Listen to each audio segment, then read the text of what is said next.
Well, one thing I've learned about the Russians over the years, and still believe today, is when the Russians are going to carry out some form of military operation, you don't know about it in advance. You find out about it after it happened.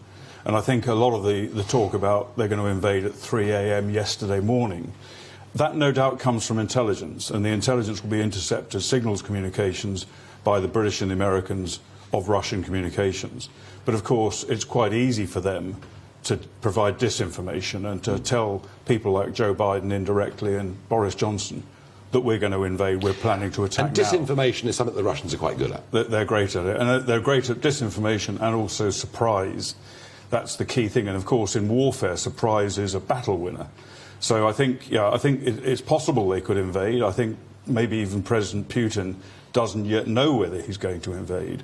I agree with you, I think, that he probably doesn't particularly want to and didn't intend to, but could still do so. But I don't think we can have any certainty about any way in which this operation is going to unfold. Should folk be worried? I think people should be worried, and particularly the people in Ukraine should be worried. Obviously, Britain is not going to fight in any war with Ukraine, depending on how that develops.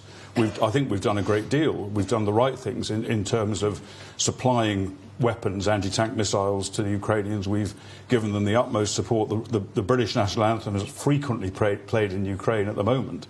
We've also provided troops to them, and we've provided things like reconnaissance and surveillance and intelligence. So I think we've done the right thing. But I don't think we're ever likely to get into a situation where we deploy combat forces there. No, I don't. And Ben Wallace, our Defence Secretary, actually has been performing rather well, hasn't he? Isn't this an example of Brexit Britain beginning to find its own voice on the world stage, which it couldn't have done fully as part of the EU? I hate to say anything good about a Scots Guards officer, but Ben Wallace was one of them.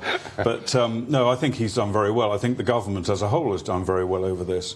And it does show, I think, that we are very different to the rest of Europe. You look at what the Chancellor of Germany has done, what the President of France has done. They've both been sitting at the end of Putin's long table.